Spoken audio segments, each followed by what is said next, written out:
Bem-vindo a mais uma aula, Graça e Paz.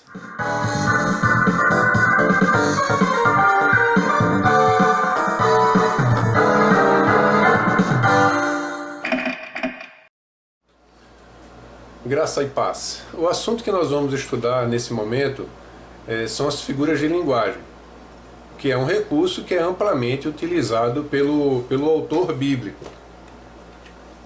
As figuras de linguagem, como já dito, são um recurso linguístico usado com amplitude pelos autores bíblicos, para que eles possam expressar a sua mensagem de forma não literal. Eles poderiam expressar de forma literal, mas eles resolveram usar este recurso, que é a figura de linguagem, para expressar a sua mensagem de forma não literal, para assim causar um determinado efeito no leitor ou no ouvinte. Segundo Paulo Anglada, o autor bíblico ele quebra, intencionalmente as regras de linguagem para causar alguns efeitos, como enfatizar, suavizar, tornar mais vívido, variar, sintetizar o discurso para chamar a atenção daquele que está lendo ou de que está ouvindo. Você pode ver isso em Introdução à Hermenêutica Bíblica de Paulo Anglada, página 256.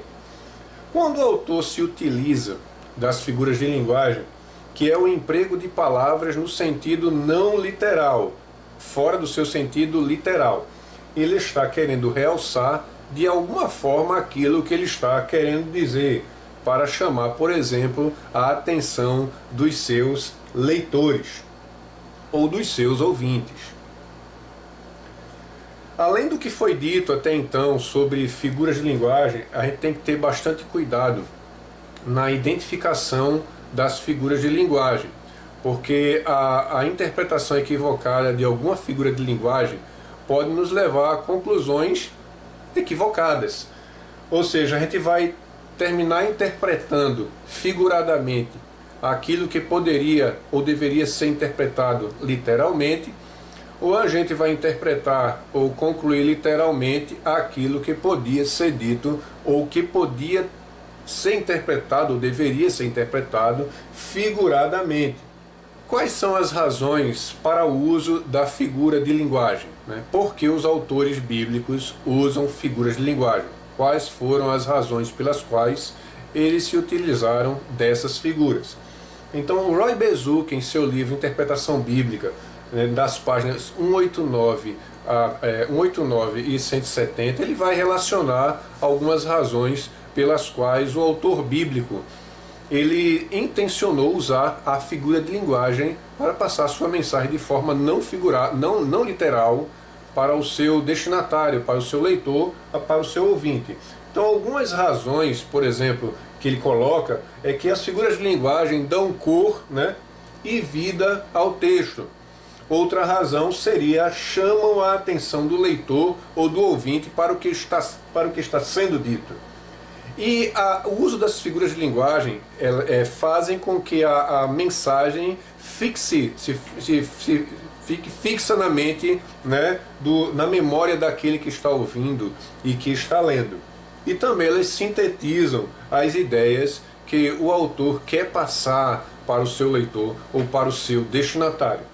Por fim, devemos entender que quando um autor bíblico, isso é muito importante, ele usa o sentido figurado, ainda assim ele pretende informar para o seu destinatário, para o seu ouvinte ou para o seu leitor, aquilo que ele gostaria ou poderia dizer de forma literal. Assim, a figura de linguagem não muda o sentido daquilo que o autor quer passar para o seu destinatário. Ou seja, o autor bíblico pode expor os fatos que ele está passando, de forma figurada ou literal, Ele pode passar, no caso, ele está passando de forma figurada, ele pode passar literalmente, ou ele pode passar figuradamente também. Existem muitas categorias de figuras de linguagem, tá certo? Nós vamos dar uma estudada em 3 categorias, tá certo?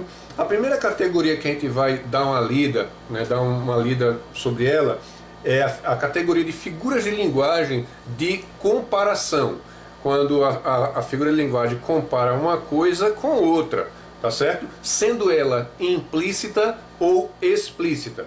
Então a primeira categoria de figura de linguagem, a figura de linguagem que nós vamos dar uma estudada, é uma categoria de figura de linguagem implícita, que é a metáfora. O que é a metáfora? É uma categoria de comparação implícita que ela compara um termo com outro, sem o uso do conectivo como. Ou seja, ele não vai usar isso é como isso. Ele vai usar isto é isto. E o verbo ser, né, esse verbo de ligação, é uma característica nessa figura de linguagem que se chama metáfora. Metáfora é uma figura de linguagem que é amplamente usada pelos autores bíblicos. Ela é usada no Antigo Testamento nos livros históricos, nos livros poéticos, nos livros proféticos. Ela é amplamente usada. É amplamente usada também no Novo Testamento. O autor Berkhoff chama essa figura de linguagem de figura de comparação não expressa, que é o mesmo de figura de comparação implícita, porque não tem o como. O autor Grant Osborne chama ela de comparação subtendida, porém o destinatário entendia o que o autor bíblico queria passar. Um exemplo dessa figura de comparação, que é a metáfora que nós estamos lendo, que é a figura de comparação não expressa, subtendida ou comparação implícita. Nós vamos ler João 6,35. Né? Declarou-lhes, pois, Jesus: eu sou o pão da vida. Quem vem a mim jamais terá fome, e quem crê em mim jamais terá sede. Então Jesus não é um pão. Jesus não é feito de trigo. Né? Jesus não saiu de uma fornada de uma padaria, nem caiu do céu como maná, como ele disse. Né? O que é que ele está querendo dizer com isso? Que quem vem a ele não tem fome. Então ele tomou o pão da vida por fonte da vida. Então, quando Jesus quer dizer que ele é o pão da vida, ele quer dizer, em outras palavras, que ele é a fonte da vida.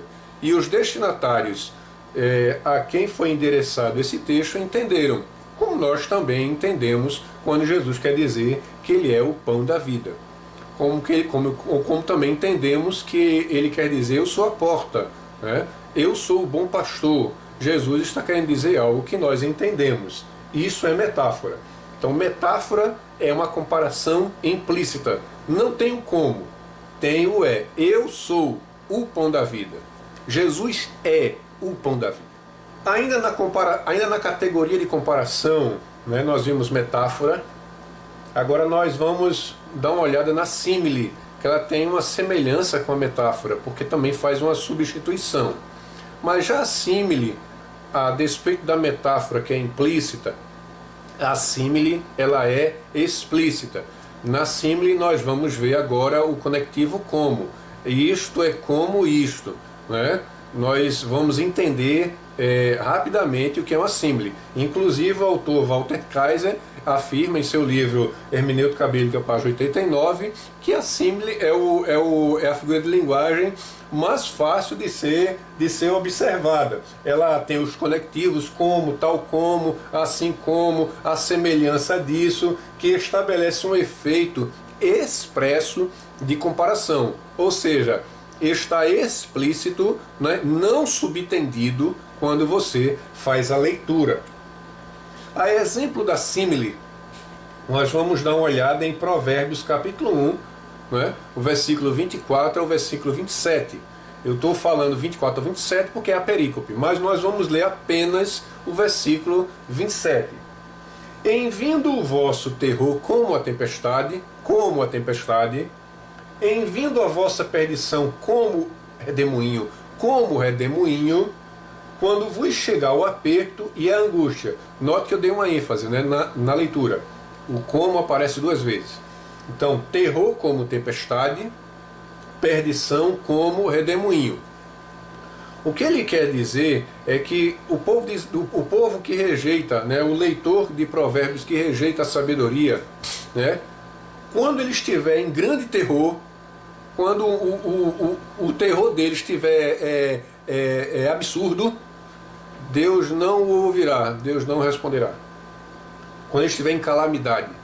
E quando ele estiver em perdição como um redemoinho, quando ele estiver perdido, quando ele estiver absurdamente perdido, Deus não o ouvirá.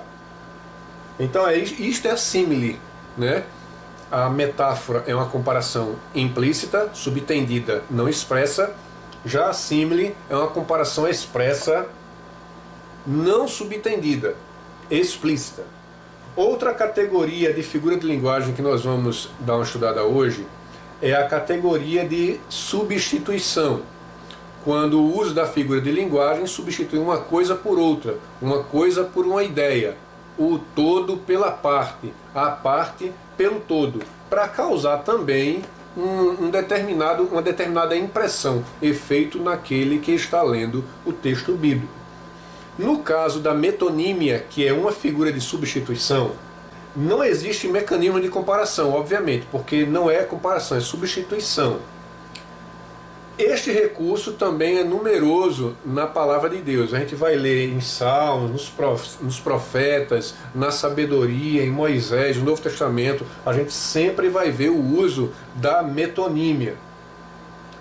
Este recurso é numeroso na Bíblia, que se vale da substituição, por exemplo, de um substantivo por uma ideia ou de um substantivo por outro. A exemplo da metonímia, um exemplo muito simples, muito conhecido, é Salmo 23, 5. Preparas-me, tu preparas para mim, preparas-me uma mesa na presença dos meus adversários, na presença dos meus inimigos. Então, o que é mesa? Preparas-me uma mesa na presença dos meus inimigos. Preparas para mim um banquete na presença dos meus adversários. Então veja a substituição que foi feita. Banquete por mesa. Quando o autor de Salmo 23, o autor Davi, ele está falando que o Senhor prepara uma mesa para ele na presença dos adversários, o que ele quer dizer é que ele prepara um banquete na presença dos seus inimigos. Então o autor fez uma substituição de banquete por mesa. Essa substituição chama-se metonímia, que é a substituição, por exemplo, de um substantivo por outro ou de um substantivo por uma ideia. Você pode ver isso também em Amós 7:9, Provérbios 12:19, Lucas 16:29, como exemplo.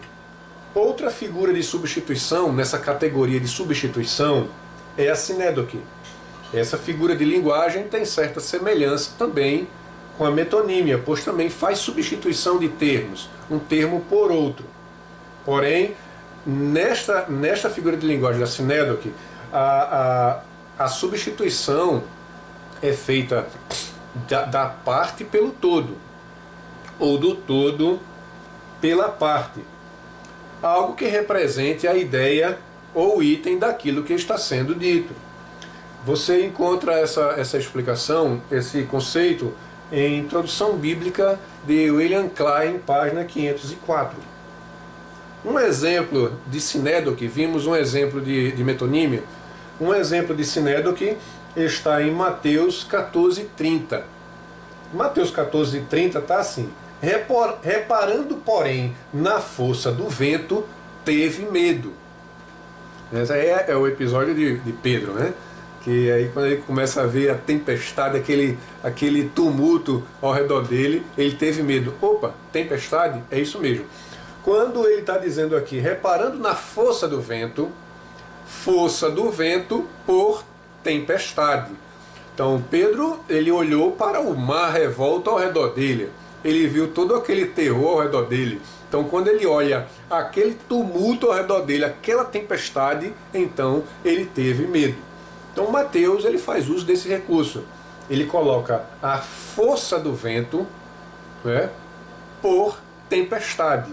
Isso é sinédoque, porque a força do vento é uma parte da tempestade. A tempestade é composta de muitos elementos. Mateus pegou um desses, que é a força do vento, é a parte, para expressar o todo, a tempestade, todo aquele tumulto. Você pode ver isso em vários textos da palavra de Deus. Figuras de linguagem de exageros ou atenuações é outra categoria Então, na figura de linguagem de exagero, a gente tem a hipérbole, né? Que é muito conhecida na linguagem popular, né? Estou morrendo de fome, por exemplo, né? Parece que eu estou tendo um ataque, porque estou tendo com fome. Não quer dizer que eu tenho muita fome. Na figura de linguagem, a hipérbole, a gente vê essa figura de linguagem também de exagero, né? No texto bíblico, que é para dar uma ênfase exagerada, proposital, tá? Que o autor quer, o impacto, né, proposital que o autor quer causar no destinatário. Né? Quando o autor faz uso desse recurso, deseja que o leitor reflita sobre o que ele está querendo transmitir. A hipérbole é usada pelos salmistas, por Moisés, pelos profetas. Você pode ver isso em Salmo 6,6, por exemplo, Deuteronômio capítulo 1, versículo 28 e Miqueias 6, 7. Kaiser, em seu livro de Hermenêutica, página 91, ele diz que a hipérbole é um exagero consciente, não é inconsciente não, tá? O autor está sabendo o que está dizendo. Ou um tipo de excesso a fim de aumentar o efeito do que está sendo dito. Você pode ver em Juízes 7,12, 1 Samuel 18,7, 2 Samuel 1,23, e Crônica, Mateus, João tem abundância a hipérbole.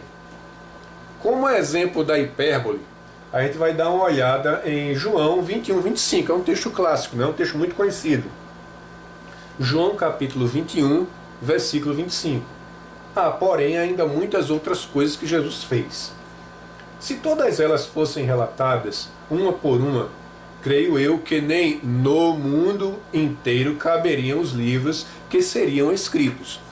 Agora imagina só, livro espalhado por todo o mundo, aos montes, pelas ruas, né, pelas esquinas, amontoados nas garagens, nos apartamentos, nas casas, é um mundo de livro. Eu acho que nem teria casa, nem apartamento, nem garagem, de tanto livro que teria. Imagina livros por todo canto. Não é isso, obviamente, que João quer dizer. Ele não está querendo dizer exatamente ou literalmente que teriam bilhões de livros para se ler sobre as coisas que Jesus fez. Ele não está dizendo isso. Ele está dizendo que foram muitos os feitos de Jesus. Então, são tantos, são tão numerosos, que eu não posso relatar no momento. Isso é a hipérbole. Dentro da categoria de figuras de linguagem de exageros e atenuações, nós temos as litotes. É uma figura de atenuação. A hipérbole é de exagero. Já a litotes é de atenuação. Os autores dizem que é o contrário, né, da hipérbole. É uma figura de linguagem sobre a qual o Paulo Anglada escreve. São figuras, né, de afirmações que são feitas pela negação do contrário. Então o elemento não é uma característica da litotes, ou seja, por meio de uma afirmação negativa, né, os autores suavizam a sua afirmação. Hermenêutica Reformada, página 259. São exemplos, né? Atos 12, 18, não pouco alvoroço, quer dizer, muito alvoroço. Atos ainda 14, 21, não pouco tempo, quer dizer, muito tempo. Atos 21, 39, Tarso, cidade não insignificante, quer dizer, cidade importante, que era a cidade em que na qual Paulo era natural. Atos 21, 39, como exemplo. Respondeu-lhe Paulo, eu sou judeu, natural de Tarso, cidade não insignificante da Cilícia. Então ele tomou não insignificante por importante. Então Paulo poderia dizer, eu sou judeu natural de Tarso, cidade importante da Cilícia. Mas para causar um efeito na leitura ou no ouvinte, ele usa o não insignificante, né? Para atenuar o que ele quer dizer, né? Para não dizer que a cidade é importante, né? Talvez para não parecer que Paulo quer se gabar, então ele está dizendo, não, eu moro na Cilícia, cidade de pouca importância, né? Mas é importante, é uma cidade importante, é isso que ele quer dizer. Uma observação é não confundir a litotes com eufemismo, tá? Eufemismo é uma coisa, né? A litotes é outra. Por exemplo, um exemplo de eufemismo, 1 Tessalonicenses 4,13. Não quero, meus irmãos, que sejais ignorantes a respeito dos que dormem. Tá? Dormem ali é dos que estão mortos. O eufemismo causa um efeito. A litotes causa outro efeito. Meus irmãos, eu desejo de todo o coração toda a sabedoria do mundo para você. Tá certo? Que a graça e a misericórdia de Deus ilumine vocês como um sol. Tá? Ilumine vocês como um sol. E que o nosso Senhor Jesus seja sempre o nosso porto, né? Onde nós podemos colocar a nossa âncora, onde nós podemos ancorar. Então note que eu usei algumas figuras de linguagem para dizer o que eu poderia dizer de forma literal. Então eu espero que eu tenha ajudado vocês, né? Que Deus abençoe a vida de vocês e que em Jesus nós podemos confiar a nossa vida e a nossa mente e o nosso coração. Que Deus te abençoe. Amém.